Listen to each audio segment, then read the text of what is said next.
Good morning, everyone, and welcome to a Rangers review special. It brings me great delight ahead of his autobiography launch on Friday night at New Edmiston House. The Rangers legend Bobby Russell joins us alongside ghostwriter Ross Wilson to discuss his autobiography. First of all, Bobby, how are we doing?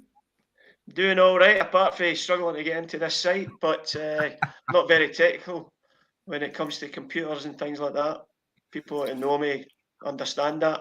But it's great. Yeah, everyone's went great. Ross has put a lot of time into it and into the book, so it's been a good experience for me anyway. Yeah, superb. I've had a read of it. It's a cracking read. Ross, good to have you on. How much fun was it writing his autobiography? Yeah, it was. Well, the best bit was actually getting to know Bobby. I mean, he's a lovely guy, and we just kind of clicked straight away. He doesn't like praise either. I've noticed that. But it was a funny thing because during lockdown, I was reading a lot of books, and I'd read most of the Rangers biographies and autobiographies, and I kind of realised Bobby didn't have one. And I thought that was a bit odd because you would have thought he would have. So I'd always kind of fancied writing a book. So I got his number off Tom Miller from Rangers TV. And I just kind of approached him, and to my extreme surprise, he said yes. And yeah, it's not been necessarily easy writing because I'd never written a book before. This is literally my first book. I'd written 20 years ago. I did my last series writing, which was a fanzine article from the English team. Mm-hmm. And that's really been it. So taking on a book, and especially with someone as well known as Bobby, was quite a thing, really. Yeah. But it worked out pretty well. Yeah, like I said, it's a brilliant read. Bobby, is it something you've been thinking about for some time at all, or has this came out of the blue when Ross approached you? No inkling to write a book whatsoever. Ross said that he phoned me and asked me. I think I refused a few times. It took him a few months to convince me that it was worthwhile doing. So, and I've been correcting his spelling mistakes. Because, as Ross has pointed out, he's never written a book before. So I got an A in English when I was at school. So I corrected his mistakes. Was it good for you as well, Bobby, looking back? Because it's not only your time at Rangers, of course, it's your career elsewhere before Rangers and growing up. There's little snippets from your old school teacher in there as well, which I thought was really nice. But was it enjoyable for you?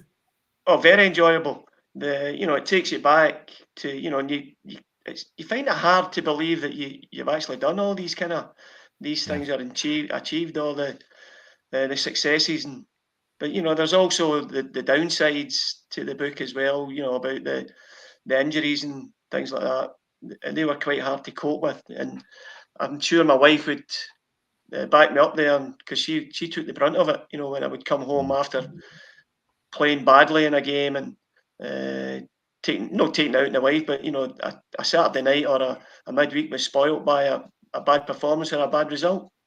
Mm-hmm. Yeah, bad result, of course, yesterday. We'll have a chat about the current Rangers team. But Bobby, looking back, I mean, you lived the dream, boyhood Rangers fan, and running out for your boyhood heroes. Looking back, can you remember what it was like just walking into that dressing room full of your idols for the first time and just training with these guys and playing with them? You must have been, were you sort of overawed? To be honest, I can't remember. It was that long ago. It was 40 odd years ago. A long time ago. What I do remember is, I walked in and, like the likes of John Gregg and Peter McCloy, Tom McLean, Derek Jones, these guys are proven winners, and they've achieved probably the best thing that's ever happened to the club in winning the Cup Winners' Cup. And there's about 9 or 10 of these players in that dressing room who I idolised and followed. Mm-hmm. But you're a young kid and you walk in very shy and timid, and I can't even remember who I was sitting beside in the dressing room, because in the days we got changed at Ibrox and we went over to Albion. Yeah. But I think Davy Cooper and Gordon Smith, especially Davy. Davy was there right from the start. Gordon came a few weeks later. We were the new boys in town, so became good friends. And Yeah.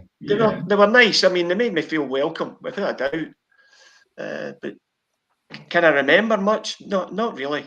But I do know it was enjoyable.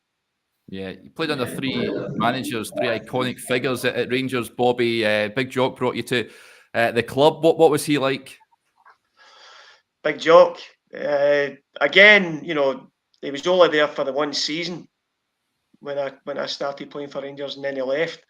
Mm-hmm. It's when he came back the second season, certain players like Davy Cooper and the more experienced players said that he changed, but I didn't see any change in him. He was still a very fair man, very hard man, and demanded great effort from you, and you did it because you respected the man. Mm-hmm. Yeah, of course, you were a teammate of John Gregg, and before he would be made the manager, had a bit of a difficult spell as the man at the helm. Bobby, what was he like? How did he differ from Jock? John was very unlucky. The season he took over, we should have won the treble. Back-to-back trebles, and I think because of the success of that season, we suffered. We played far too many games because of our involvement in Europe, which was a great experience.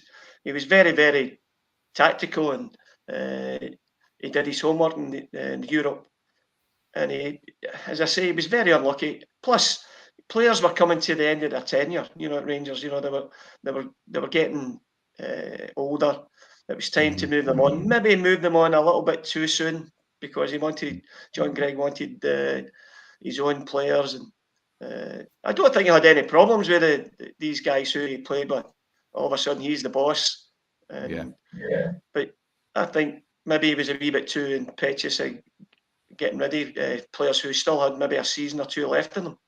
Yeah, and of course, in the book we heard about your time when you left Rangers and how sad you were when Graham came in. Were you disappointed at the way you did leave Bobby back then? I'm not one for lingering about, if I'm not really wanted. At that time, if there's one regret, I certainly rebelled a little bit. I didn't really take to the way they were doing things and where they wanted me to play. They wanted me to play wide right. You're never going to compete against Graham Souness in midfield. So they tried to play me out wide right, and I rebelled a little bit. And that's one regret I've got. I should have gave it my best shot. And then, of course, I got a bad pelvis injury, which I was out for 7 months with. I don't know if it's in the book or not. I can't remember if it is in the book. It probably is. And that kind of stalled my... And I firmly believe if I buckled down and gave it 100% and didn't have that kind of injury, I think I could have been there for another 2 or 3 seasons and enjoyed the success that they had. Yeah. That first season, Bobby, at Rangers at Ibrox, I mean, winning the treble, you couldn't have written anything better than that, coming in from junior football and going on and becoming a treble winner come the end of the season. Yeah, I spoke to Gordon and I spoke to David when he was still here, and I think we got a lot of the praise because they went from winning the treble to having a barren season the next season, then of course winning the treble. But we didn't get off to the greatest of starts. We got beat at Aberdeen, we got beat with Hibs, we won at Partick Thistle, then we were 2-0 down against Celtic at Ibrox, and believe it or not, they were crying for Big Jock's head. And we managed to turn that around, and it was a tipsy-turvy kind of season. Aberdeen were by far the better side at times. They beat us. It was proven they beat us at Ibrox very convincingly. But we managed to win games through Big Jock's kind of training methods. We won games in the last 10 minutes, and we won the vital games that put us over the line. And then, of course, we played Aberdeen in the cup final, and we turned that around as well. We never looked like losing that game. Yeah, you mentioned his training methods. Of course, they're famous old Gull Sands pre-season and what have you. How tough was that, Bobby? Oh, it was very tough, but it was enjoyable as well. Players will probably think I'm daft, but you suffered badly. No, you couldn't do that now because we went down there on a bus. We got changed in the bus. We ran into the water after it to kind of wash ourselves down. We got a towel. We went back on the bus and back into civvy clothes, and then went for a fish supper. So, sports science. Yeah, it was sports science at its highest. But mentally and physically, you felt great. Not at the time, but definitely it helped you through the season.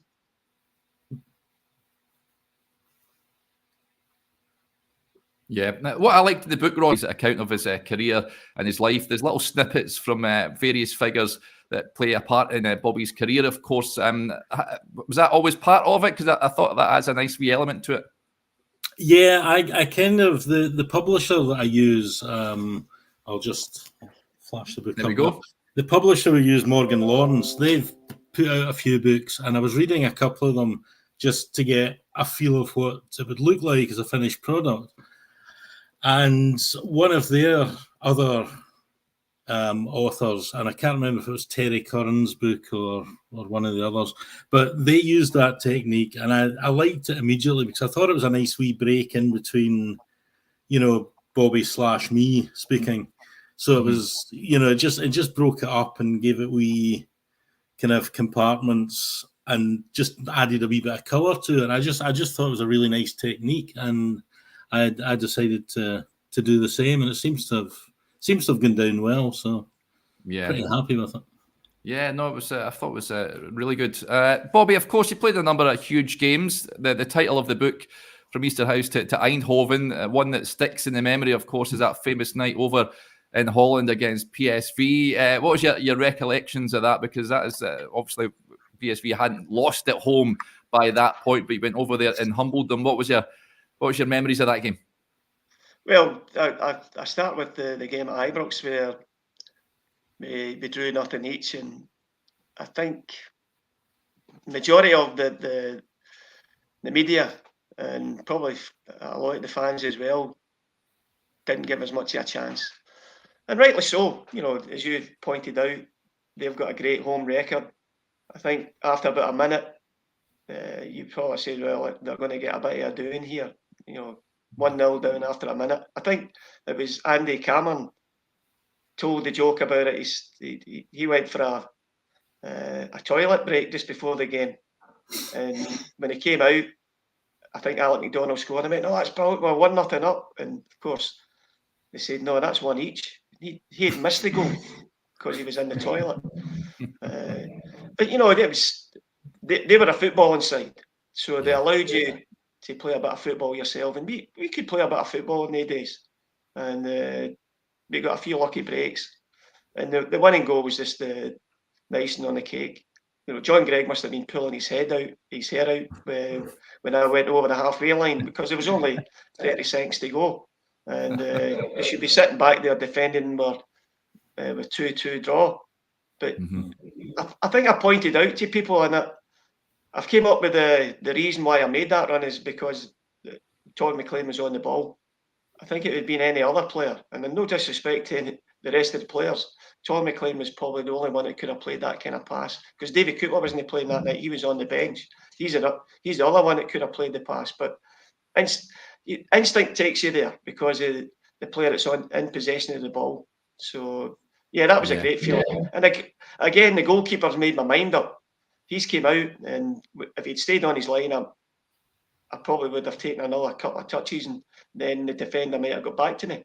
So these elements in the game definitely helped the situation. But it was a great night, and the first person that came up to me was Alec McDonald, and my clothes, my bag, whatever, got lost in transit, and I wore the same clothes for 2 or 3 days, and the first thing he said to me was, "Great goal, Smelly." It was the kind of humour that Dory had. So great memories. Great memories. You mentioned there. I mean, some of the players. You played with some absolute greats at the club. Bobby, is there any? You mentioned Coop as well. You would play again with them at Motherwell as well. Is there any? How good was he? And is there any others that stood out? You're just thinking, I'm just so happy to be on a pitch with this guy. Well, David Cooper definitely was a cut above everybody else in terms of ability, natural ability. But there was great players that I played with at Rangers. Maybe some of them done some ones that didn't get the credit. Like Ian Redford, for example, I thought was a great player, and it was just unfortunate that we were a team that could win cups, but we couldn't sustain any kind of consistency in the league.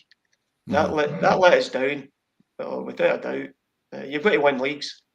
And, winning cups is great. You're a cup side, but you've not got the consistency.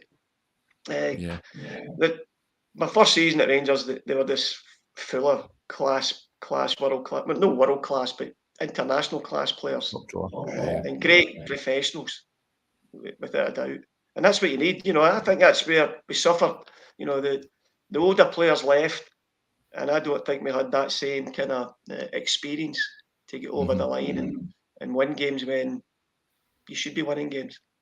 Yeah. You played at the old Ibrox, and when it get redeveloped, Bobby, what's your preference? Was it a big difference when the stands get rebuilt? Well, you've got to move on with modern times, and I think it was because of the Ibrox disaster that Willie Waddell had this dream, this vision that he wanted to change Ibrox. And Ibrox is one of the best stadiums in the world now. But the old stadium had great atmosphere as well. I do remember, my very first Old Firm game, the one I spoke about earlier on, where we turned around the 2-0 deficit at half time and won 3-2. That is probably I know it's my very first Old Firm game, but the atmosphere and the noise was incredible because it was all the old seating, the wooden floors and all that, and they were stamping their feet and they were cheering, and they could sense that there was a major result in the pipeline. So, yeah, Ibrox is a great stadium, fantastic stadium, and they've kept the old facade, at the front, the old stadium at the front. So it's still got that look. Yeah. There's lots of great interesting chapters in the book, Bobby. The one that I enjoyed, and it's something we done a piece on last year, I think it was. We spoke to a couple of players that went to when Jock took you over to Iraq during the middle of a season. Ross is chuckling away there. That was a bit left field, was it not? Well, let's say it was a money-making venture, without a doubt. I could have seen it far enough. I know that we were introduced to the infamous man. But again, I got my picture taken before we went there, and I had their what do you call it, their national kind of outfit on. The band round the head and the long cloak, and I was running down the track with a football. Jesus, it was Big Jock put me up to that. But no, it's like everyone else. It's experience to go to these countries, but to go to Iraq was a bit strange. Yeah, I think it was a punishment for getting put out of the Scottish Cup by Dundee, I think it was, or something like that. But was it? Well, that would have been if we beat Dundee and managed to get to the cup final. That would have been 7 consecutive cup finals that I would have played in. That was a big disappointment because we drew with them at Dundee where we should have won the game, and I think 2 players got sent off at Ibrox. And I believe Ian Ferguson and Cammy Fraser were playing with Dundee at the time, and that virtually got them the move to Rangers. And you still, I know you said in the book, you all the players got a gold pen. Have you still got that in your drawer somewhere, Bobby? I've got absolutely no memorabilia whatsoever. Wow. I give it all away. It's only now with if you what you know now, you should have kept all these things because that. But in these days, it's just football. You don't. Yeah. I think the thing we got when we beat PSV, because they were sponsored by Philips. We got a food mixer.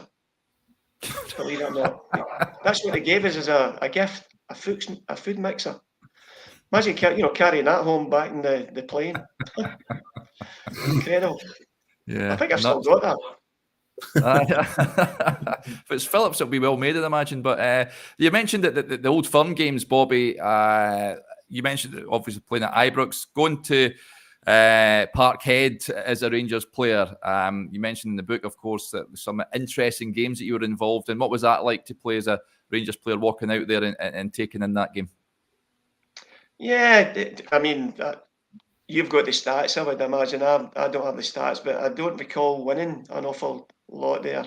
I do remember the game that we did win, where Alec Miller scored that tremendous goal near the end of the game.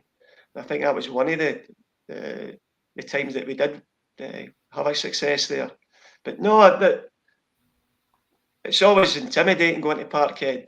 And of course, the one that springs to mind again, which was probably the lowest point of my career, was getting beaten the kind of decider at Parkhead, where, you know, again, we should have won that game.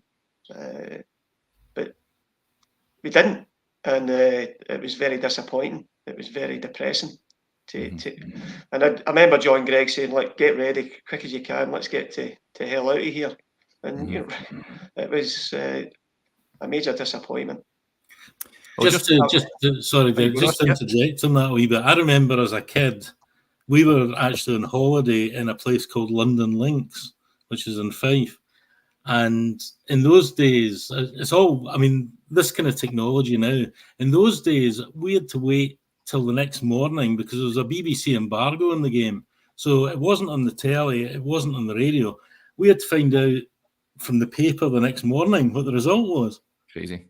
And it's amazing. It's incredible how far we've moved on. But I think in those days, that's been sorry, Ross. I think that was a saving grace. You know, the game wasn't televised. Yeah, maybe so.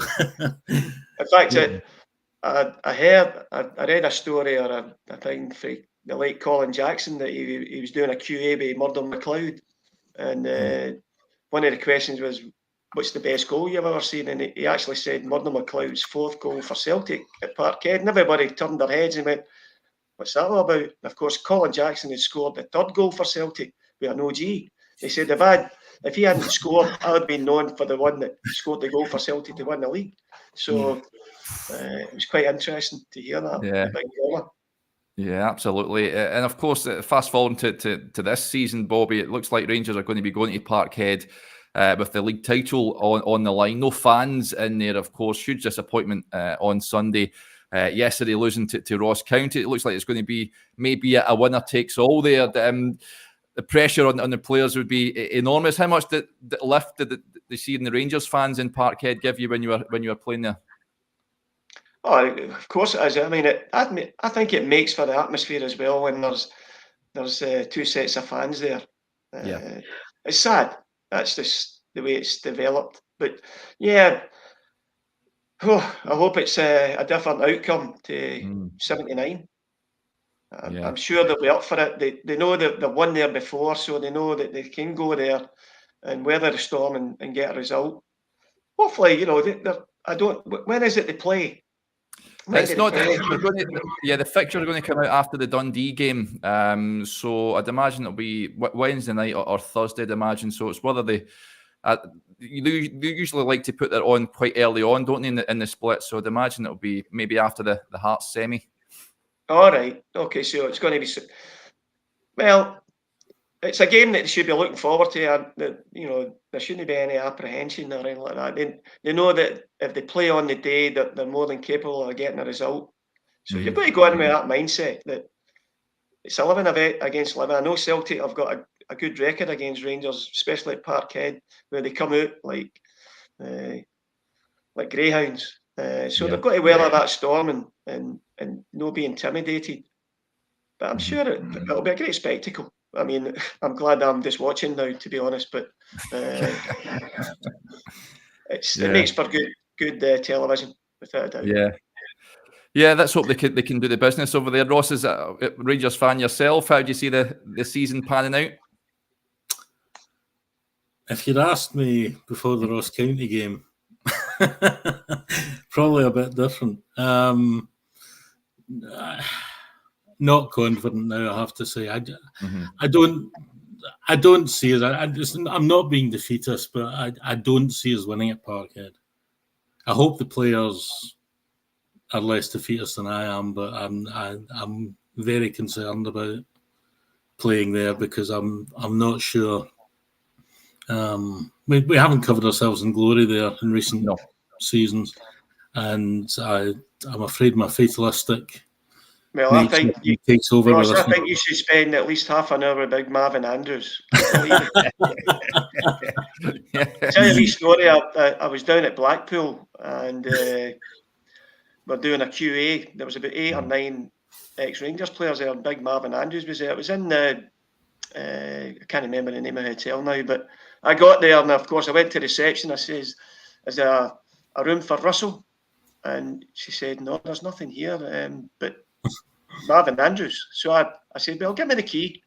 So I went up and of course I've opened the door and it's a big king size double bed. And I went, nah, it's not happening. He's all a big guy, but I'm not sharing the bed with Big Marv. So I went back downstairs and I said to the girl, I says, "Look, can you not, have you not got a room for me?" So she gave me a room. I got a room.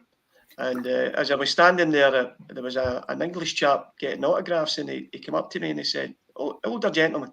He says, "Is that Gordon Smith there?" I says, yeah. He says, "Do you think he'll sign my book?" I says, "Yes." He's very approachable. He says, "Who are you? Are you Marvin Andrews?" He must have heard me at the desk. I says, "No." So I told Big Marv that, and he was in stitches. What a guy. Yeah. Keep believing. Keep believing, Ross. Come on. Fingers are crossed. Lady sings. Exactly. I well remember 99 and one of the best days of my life because I was actually in Manchester to watch Bruce Springsteen. So I watched it in a pub across the road. We win 3-0, of course, win the league, and then I get to go and see Springsteen's second night in about 10 years in Britain. So it was a pretty good night. Always is when you're winning. Oh, aye, yeah. So fingers crossed. I'm not giving up altogether, but I'm concerned at this point. Let's just say. Well, after yesterday's result, without a doubt, it was always going to be a potential banana skin. I said to a couple of my mates, I fear, that they're going to this place and it's no disrespect, it's not a big stadium. They're fighting for their lives. It's just going to be one of these kind of games where you roll your sleeves up and it's not going to be pretty. But hey, these things happen. I've experienced getting beat by teams that you're fully expected to beat, and it's 11 against 11. Well, and I can't believe the amount of subs you've got now, mind you. It's crazy, isn't it? It's crazy. I think for Parkhead, we could use a wee bit of Jock's battle fever. That's what we need. Well, we've got the players. If they play on the day, they can hurt Celtic without a doubt. It's just the first 10-15 minutes when they come out and they kind of bulldoze over Rangers and get a 2 or 3 goal kind of advantage. It's difficult. So they've got to keep it tight, and they could nick it. They could win there without a doubt. Yeah. They could win there, and I hope you're right. But anything like what we witnessed yesterday, and you can forget it. That's for sure. You mentioned there Gordon, Bobby. Of course, he's at your book launch on Friday. Big pal of yours, of course, as you said. What was he like as a teammate, as a person? Gordon's very articulate. He's not your normal kind of footballer. He's probably a manager's nightmare because managers think that players' brains are in their feet, but Gordon's got brains in his head as well. Very, very clever guy. Good after dinner speaker and all that. Great storyteller. Great memory, because I've got a memory like a sieve. I just can't remember things. But Gordon, I remember doing I think it was a lunch, and it was being televised by Rangers television or whatever.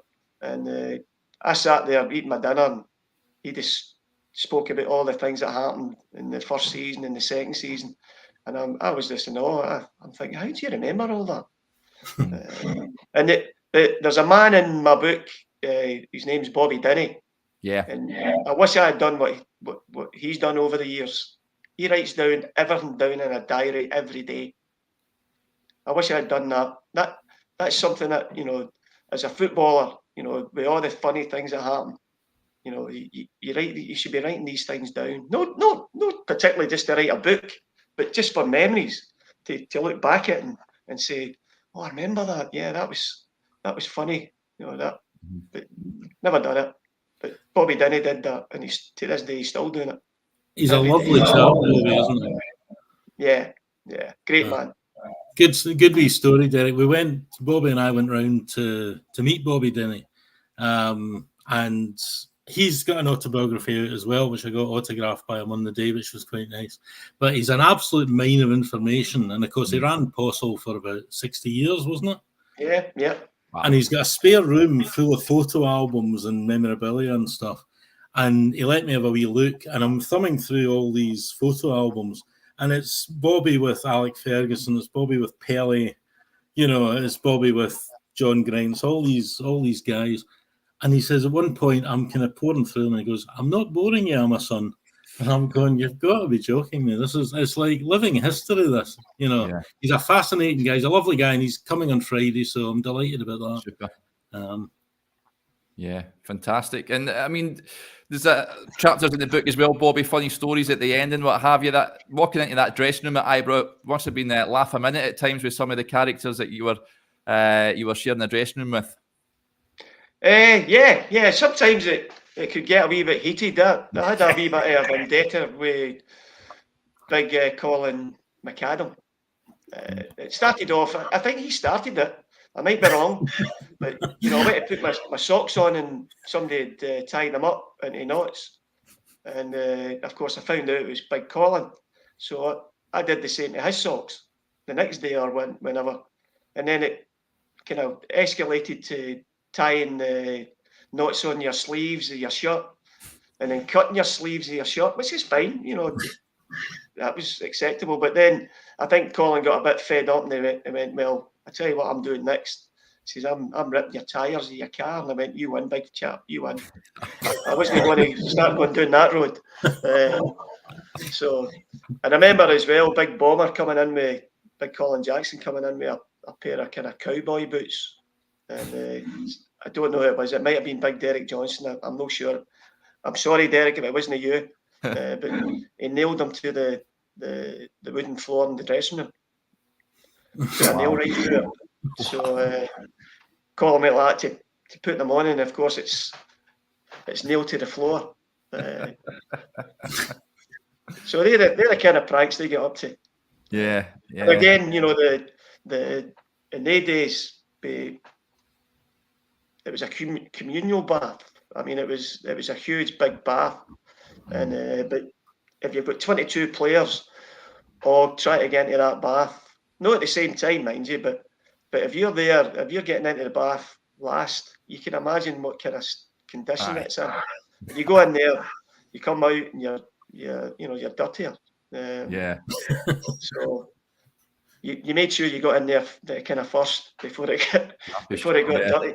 Yeah, absolutely. And of course, like I mentioned there, the book goes into detail as well, but leaving Rangers, and you had a nice wee spell at Motherwell, Bobby, as well. Do you enjoy your time at Fir Park? Not initially, no, because I struggled a little bit with, my knee.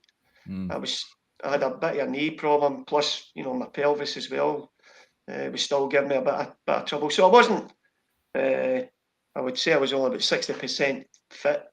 But the late John Hart, who was the physio at the time, I credit him for getting me back to as near to full fitness by his doing core work and all that after hours, after doing my training at Motherwell.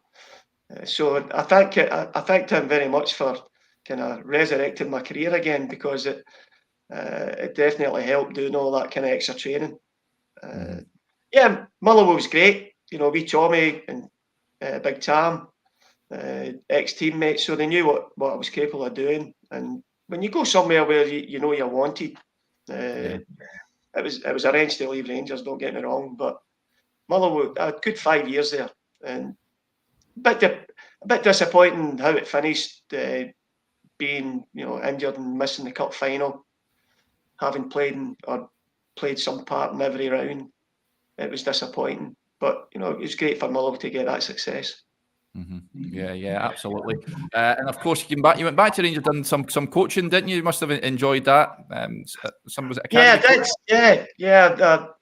I went back. I got invited in by the late John Chalmers, who was the youth development top man.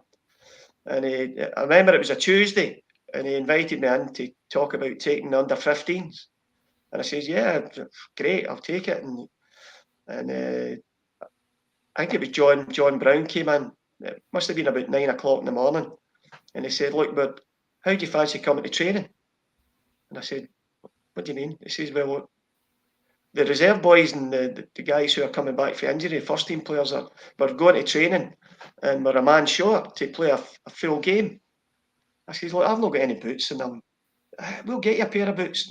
So I went away to training through at the training ground, and it was incredible. I mean, I was still reasonably fit, so we did a good warm up. We played 3 half-hour games. I think it got to the third half-hour game, and I was spent. I was totally done in, and so we're going back in the bus.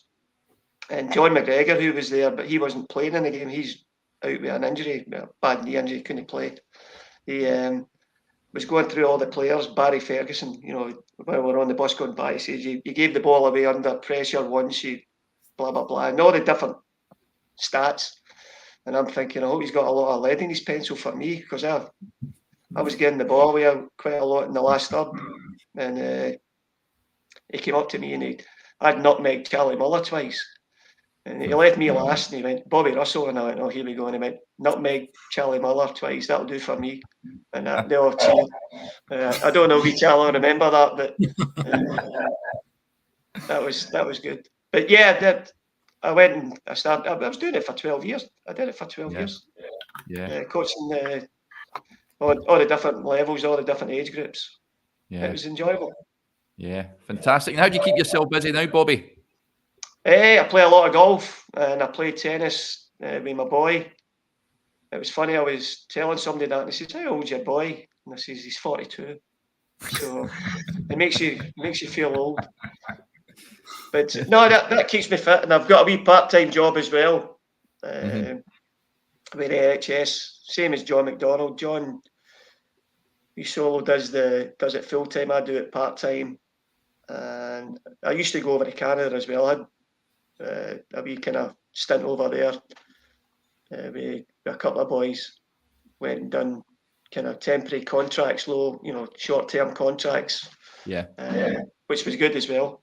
So that kept me busy. But I've got 4 grandchildren now, and the thought of going away over to Canada doesn't appeal to me anymore. I don't want to be away from them because they're lovely kids.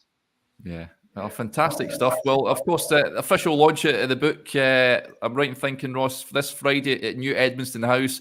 Hoping that a lot of people will turn up and buy a copy of the book. As I mentioned earlier on, folks, it is an absolutely sensational read. It is well worth a read of it. And so, you just urge people to turn up on Friday, Ross. Yeah, basically so. There's still tickets available. We've got Bobby and Gordon doing a wee Q&A for the fans and having a chat with Chris Jack, who's going to be moderating. And afterwards, Bobby will be signing his book for people.